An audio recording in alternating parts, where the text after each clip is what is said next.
Selected Works of Mao Zedong, Volume 2, Audiobook, Part 17. Interview with a New China Daily correspondent on the new international situation. September 1st, 1939. Correspondent: what is the significance of the Treaty of Non-Aggression between the Soviet Union and Germany?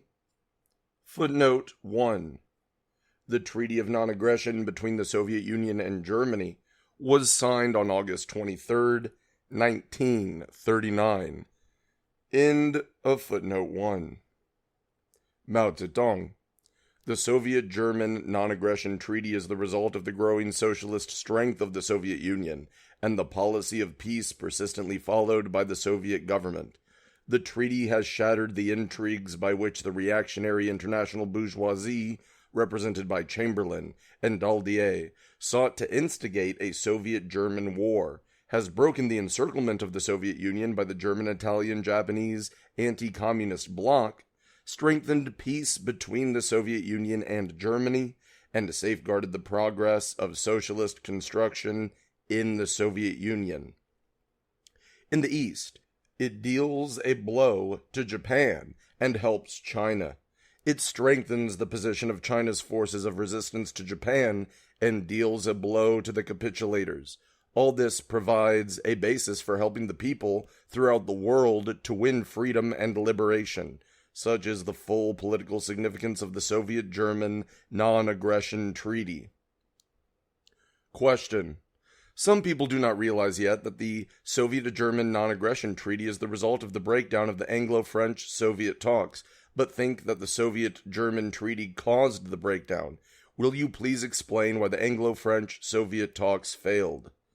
Answer: the talks failed purely because the British and French governments were insincere. In recent years, the reactionary international bourgeoisie, and primarily that of Britain and France, have consistently pursued the reactionary policy of non-intervention towards aggression by fascist Germany, Italy, and Japan. Their purpose is to connive at wars of aggression and to profit by them. Thus, Britain and France flatly rejected the Soviet Union's repeated proposals for a genuine front against aggression. Standing on the sidelines, they took a non-interventionist position and connived at German, Italian, and Japanese aggression. Their aim was to step forward and intervene when the belligerents had worn each other out. In pursuit of this reactionary policy, they sacrificed half of China to Japan and the whole of Abyssinia, Spain, Austria, and Czechoslovakia to Italy and Germany. Footnote 2. Aided and abetted by the non-intervention policy of the British and French governments, fascist Germany and Italy committed a series of acts of aggression and achieved their purpose.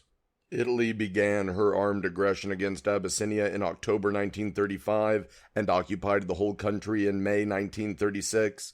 In July 1936, Germany and Italy started their joint armed intervention in the internal affairs of Spain and supported the fascist Franco in his rebellion against the Popular Front government. After a prolonged war with the German and Italian interventionists and Franco's rebel troops, the Popular Front government was defeated in March 1939. German troops occupied Austria in March 1938 and invaded the Sudeten area of Czechoslovakia in October. In March 1939, the whole of Czechoslovakia came under German occupation. End of footnote 2. Then they wanted to sacrifice the Soviet Union. This plot was clearly revealed in the recent Anglo-French-Soviet talks. They lasted for more than 4 months, from April 15th to August 23rd, during which the Soviet Union exercised the utmost patience. But from start to finish, Britain and France rejected the principle of equality and reciprocity. They demanded that the Soviet Union provide safeguards for their security, but refused to do likewise for the Soviet Union and the small Baltic states, so as to leave a gap through which Germany could attack. And they also refused to allow the passage of Soviet troops through Poland to fight the aggressor. That is why the talks broke down. In the meantime, Germany indicated her willingness to stop her activities against the Soviet Union and abandon the so-called agreement against the Communist International and recognized the inviolability of the Soviet frontiers. Footnote 3. The agreement against the Communist International was concluded between Japan and Germany in November 1936. Italy joined it in November 1937. End of footnote 3. Hence the conclusion of the Soviet-German non-aggression treaty. The policy of non-intervention pursued by international and primarily Anglo-French reaction is a policy of sitting on top of the mountain to watch the tigers fight, a downright imperialist policy of profiting at others' expense. This policy was initiated when Chamberlain took office, reached its climax in the Munich Agreement of September last year, and finally collapsed in the recent Anglo-French-Soviet talks.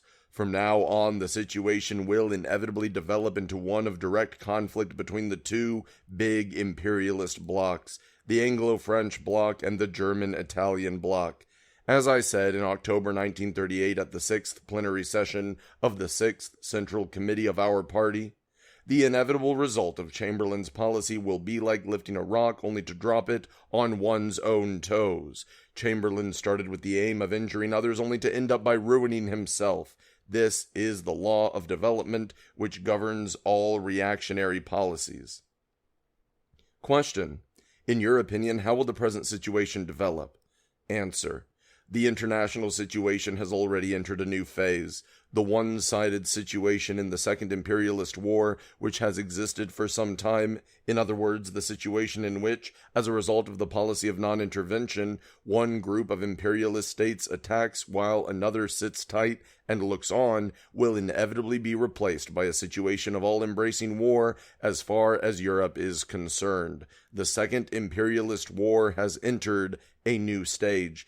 In Europe, a large-scale imperialist war is imminent between the German-Italian and the Anglo-French imperialist blocs, which are contending for domination over the colonial peoples. In this war, each of the belligerents will brazenly declare its own cause to be just and that of its opponents unjust in order to delude people and win the support of public opinion. Actually, this is a swindle. The aims of both sides are imperialist. Both are fighting for the domination of colonies and semi-colonies and for spheres of influence, and both are waging a predatory war. At present, they are fighting over Poland, the Balkans, and the Mediterranean littoral.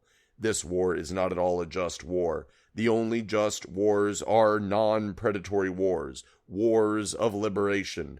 Communists will in no circumstances support any predatory war. They will, however, bravely step forward to support every just and non-predatory war for liberation, and they will stand in the forefront of the struggle. With Chamberlain and Daladier practicing intimidation and bribery, the Social Democratic parties affiliated to the Second International are splitting up. One section, the reactionary upper stratum, is following the same old disastrous road as in the First World War, and is ready to support the new imperialist war. But another section will join with the communists in forming a popular front against war and fascism. Chamberlain and Daladier are following in the footsteps of Germany and Italy and are becoming more and more reactionary, taking advantage of the war mobilization to put the state structure in their countries on a fascist footing and to militarize the economy. In short, the two big imperialist blocs are feverishly preparing for war, and millions of people are facing the danger of mass slaughter. Surely, all this will arouse movements of resistance among the masses. Whether in Germany or in Italy, Britain or France or anywhere else in Europe or the world at large, if the people do not want to be used as imperialist cannon fodder, they will have to rise up and oppose the imperialist war in every possible way. Besides these two big blocs, there is a third bloc in the capitalist world, headed by the United States, and including a number of Central and South American countries. In its own interests, this bloc will not enter the war for the time being. In the name of neutrality, U.S. imperialism is temporarily refraining from joining either of the belligerents so as to be able to come on the scene later and contend for the leadership of the capitalist world. The fact that the U.S. bourgeoisie is not yet prepared to discard democracy and a peacetime economy at home is favorable to the world peace movement. Badly hit by the Soviet-German treaty, Japanese imperialism is facing a future beset with still greater difficulties. Two factions within Japan are fighting over foreign policy. The militarists are contemplating an alliance with Germany and Italy for the purpose of gaining exclusive control of China, invading Southeast Asia, and expelling Britain, the United States, and France from the East. On the other hand, one section of the bourgeoisie would prefer to make concessions to Britain, the United States, and France in order to concentrate on plundering China. At present, there is a strong tendency towards a compromise with Britain. The British reactionaries will offer Japan the joint partition of China, plus financial and economic help, in return for which Japan will have to serve as the watchdog of British interests in the East, suppress the Chinese national liberation movement, and contain the Soviet Union. Therefore, whatever happens, Japan's basic aim of conquering China will never change. The possibility that Japan will launch large-scale frontal military offensives in China may not be very great, but it will step up its political offensive to use Chinese, to subdue Chinese, and its economic plundering of China to sustain the war by means of war, while keeping up its frantic mopping up campaigns in the occupied areas. Footnote 4. Using Chinese to subdue Chinese was a sinister device of the Japanese imperialists in their aggression against China. To create divisions within the country, they cultivated various Chinese elements to serve as their stooges. After the outbreak of the war, they not only employed the openly pro-Japanese clique within the Kuomintang headed by Wang Qingwei, but also made use of Chiang Kai-shek's clique in order to check the Communist Party, which was the most resolute in resisting Japan. In 1939, they ceased attacking Chiang Kai-shek's troops and gave him political encouragement in his anti-communist activities. End of footnote 4. Footnote 5. Sustaining the war by means of war refers to Japan's policy of ruthless plunder of the Chinese areas under her occupation to meet the expenses of her aggressive war. End of footnote 5. Footnote 6. Mopping up campaigns were the Japanese aggressors' euphemism for their barbarous policy of triple atrocity, burning all, killing all, and looting all. End of footnote 6. Returning to the main text. Moreover, it will work through Britain to force China to surrender. At a favorable moment, it will propose an Eastern Munich, and, with some relatively big concessions as bait, will try to coax and bully China into accepting its terms for surrender, so as to attain its aim of subjugating China. No matter what cabinet changes the Japanese ruling class may make, this imperialist aim will remain unchanged until the Japanese people rise in revolution. Outside the capitalist world, there is a world of light, the socialist Soviet Union. The Soviet-German treaty enables the Soviet Union to give greater help to the world movement for peace and to China in her resistance to Japan. This is my appraisal of the international situation. Question: in these circumstances, what are the prospects for China? Answer: there are two possibilities. One is perseverance in resistance, unity, and progress, which would mean national rejuvenation. The other is compromise, a split, and retrogression, which would mean national subjugation. In the new international situation, as Japan comes up against increased difficulties, and China firmly refuses to compromise, the stage of strategic retreat will end for us and that of strategic stalemate will begin. The latter stage is one of preparation for the counter-offensive. However, stalemate along the front means the reverse of stalemate in the enemy's rear. With the emergence of a stalemate along the front lines, the struggle behind the enemy's lines will become intense. Thus, the large-scale mopping-up campaigns the enemy has been conducting in the occupied areas, mainly in northern China, since the fall of Wuhan, will not only continue but will be intensified from now on. Furthermore, since the enemy's main policy at present consists in his political offensive to use Chinese to subdue Chinese, and in his economic aggression for sustaining the war by means of war, and since a Far Eastern Munich is the objective of British policy in the East, the danger of the surrender of the greater part of China and of an internal split will increase enormously. China is still far weaker than the enemy, and unless the whole country unites in an arduous struggle, it will not be able to build up strength for the counteroffensive.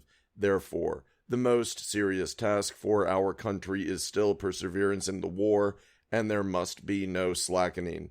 Beyond any doubt, China must on no account miss the present opportunity or make a wrong decision, but must take a firm political stand. In other words, first, firm adherence to the stand of resistance to Japan and opposition to any moves towards compromise. Determined blows must be struck at all the open or undercover Wangqing ways. China must firmly reject any blandishments, whether from Japan or from Britain, and must never take part in an Eastern Munich. Second, firm adherence to the stand of unity and opposition to any moves towards a split.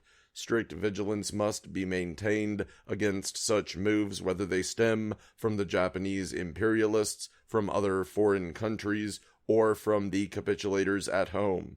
All internal friction harmful to the war of resistance must be sternly checked. Third, firm adherence to the stand of progress and opposition to any retrogression, whether in the military, political, financial, or economic sphere, or in party affairs, or in the field of culture and education, or in the mass movement. Every theory, every institution, every measure harmful to the war must be re-examined and effectively changed to serve the war of resistance. If all this is done, China will be able effectively to build up her strength for the counteroffensive. From now on, the whole country must make preparation for the counteroffensive its overall task in the war of resistance. Today, it is necessary on the one hand earnestly to sustain our defense along the front lines and vigorously to help the fighting behind the enemy lines, and, on the other, to institute political, military, and other reforms, and to build up tremendous strength, so that when the moment comes, the whole might of the nation can be thrown into a large-scale counteroffensive for the recovery of our lost territories.